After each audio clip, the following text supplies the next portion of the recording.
cabdilaahi suldaan ayaa isagu sidan qabay maranu haddaba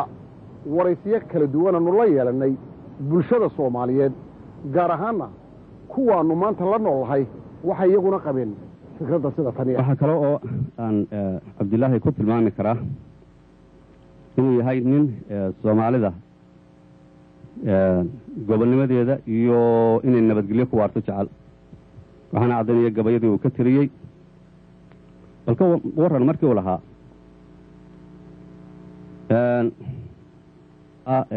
cabdilaahi suldaan dadkan la hadlayaabaan lahayn duxiyo iidaane anuunba u damqanaya dhaguhu uma daloolaane dul iyo hoosba waan ula hadlee waa dixdhagaxeede dugsi mala qabyaaladi waxay dumaysa mooyaane marka waxa aan ku soo koobaya anigu cabdilaahi suldaan tima cadde wuxuu anigu kolkaan qiimeeyo wuxuu ku sifoobay gabaygu intan maaha gabayaal fara badan buu leeyahay waa aad iyo aad bay gabayadiisu u badan yihiin kolkuu ka hadlayo xagga soomaalida ama xorriyaddeedii ama nabadgelyadeeda ama iyada wada jirkeeda kolkuu ka hadlaayo waxa aan ku tilmaami lahaa inuu yahay ninkaasu nin aynu ku tilmaano inuu yahay hero soomaaliyeed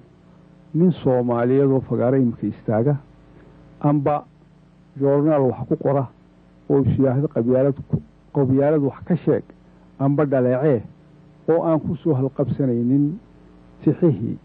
amba gabayadii cabdilaahi suldaan qabyaalada ka tiriyey ma jiro waxaaba laga yaabaa dad badani inay gabayadiisaa ku soo halqabsadaan iyagoon xitaa garanaynin inuu gabayga cabdilaahi suldaan leeyahay dugsi male qabyaaladii waxay dumise mooyaane meeshii qabyaalad lagu dhaleecaynayo la isugu yimaadaba waad ka maqlaysaa iyada oo halhays ahaan loogu dhaqmaayo oo la tilmaamayo waxaan anigu fikrad ahaan ka qabaa inuu ahaa gabyaa aada iyo aada u weyn gaar ahaanna xagga markale ahaayeen fikrado aada iyo aada u wanaagsan gaar ahaanna sidii ula hadli jiray dadka soomaalida dhammaantood aanu u baraarujin jiray in ay qabyaaladu lahayn wax la dugsado ama dadku ay jeclaystaan ee ay ka midoobaan qabyaaladda marka waxa aan intaa ka sheegi karaa un in uu aada iyo aada ugu jeestiiqsan jiray gaar ahaan xagga qabyaaladda uu ka hadli jiray aanu had iyo jeer dadka ku baraarujin jiray in ay cadaaladdu wanaagsan tahay intaas ayaan ka qaba anugu fikrad sanadkii 1960kii markii gobonnimadii la qaatay dawlado badani waa ay soo mareen dalkii rajadii wadaninimana maalinba maalinta ka dambaysa ayay soo yaraanaysay dadkuna way soo quusanayeen cabdilaahi suldaanna wuxuu ka mid ahaa dadkii soomaaliyeed ee ka quustay dawladihii 9 sannadood ka soo talinayay dalka markaasuu qof walba uu rajo ku qabay inuu isbeddel yimaado fooxana uu dalka ugu ridanayey isbeddel yimide maxuu ahaa isbeddelka yimid sanadkii 1969kii ayaa ciidamadii qalabka siday ee iyagu ahaa runtii kuwii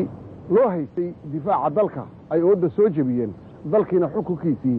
ay gacanta ku dhigeen maxaa dhacay halkee bayse arrini martay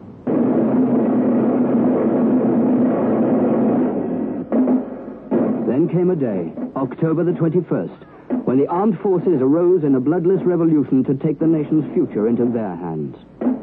On that same day, they dissolved all political parties and issued the historic first charter of the Somali Revolution.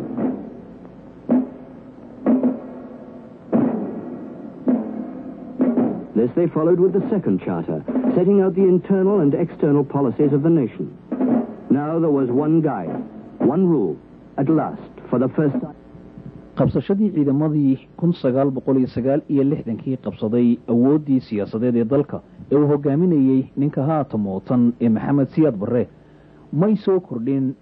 midnimadii la filayey in dadka soomaaliyeed ay wada wadaagaan taasoo ahayd tii uu timacadde mar kasta gabayadiisa iyo suugaantiisaba uu ku muujin jiray hase ahaatee waxay u dhacday si ka duwan sidii la filayey markii ay ciidamadu qabsadeen taasi oo sababtay in ay sii dhimato midnimadii iyo wadaniyadii uu cabdilaahi suldaan timacadde allaha u naxariistay uu mar kasta dadka soomaaliyeed uu ku dardaarayey. cabdilaahiyow soomaalida ayaa ku mahmahda wadajir ayay laba gacmood wax ku qaban karaan amaba se far kelihii foolma dhaqdo. haddaba asaga oo timacadde ka dab qaadanaya murtidaas kor ku xusan ayaa waxa uu maansadiisa ugu go-ay ku baaqidda qiimaha midnimada iyo hoga tusaalaynta dadka soomaaliyeed. waxa uu timacadde la dhintay asaga oo aada uga warwarsan kana calooliyowsan mustaqbalka ummaddiisa. sida aan la wada soconno timacadde waxa uu si xoogle uga soo horjeeday dowladihii rayidka ahaa ee ku horreeyey kacaankii dhashay 1969 waxa uu ku tilmaamay hawaara oo ahayd abaar aada iyo aada u ba-an oo ka dhacday dhulka soomaalidu degto. waxaase iyada qudheedu in la magacaabo u baahan in ciidamadii ay noqdeen hilba cuna oo iyaduna ahayd abaar ka daran hawaara oo ka dhacday dhulka soomaalida. si kastaba ha ahaatee sida runtu tahay timacadde waa uu ogaa ayaad odhan kartaa ama waa uu ka sii digay dhibaatooyinka maanta dhacay ee ay xataa labadii gobol ee midoobay ee koonfur iyo waqooyi ku kala go-een oo imika aynu ognahay inay somalilan la soo noqotay madax banaanideedii oo ay gaar u taagan tahay. laakiin ka dambe waxa weeye waa gabaygii timacadde muxuu ahaayeen muxuu barbaradaad ha qaado dawliyayna ku leexan waa halkan ku qoran waraqadaad ka arki doontaa. marka waxa weeyaan dareenkaasi oo tilmaamay muxuu ahaa timacadde waxay ahayd mid weliba wuxuu u jeedinaya nimanka parliamentarianska ayuu u jeedinayay uu lahaa dawlad soo gashay ma yihiin danteennaa laba diiday yani that's the most important point danteennaa yani inaynu laba dawladood kala ahaano yaa uun baynu ka heshiinay laakiin we are a separate entity waxaana dawlad gooniya oo idintii baanuna that is the most important thing. marka halkaasaan ka soo bilaabay moogtahay marka muxuu ahay marka timacadda inkastoo ay soo qaadaan raggan shirarkan dambe Soomaalida marka ay lagu dhigayo la yiraahdo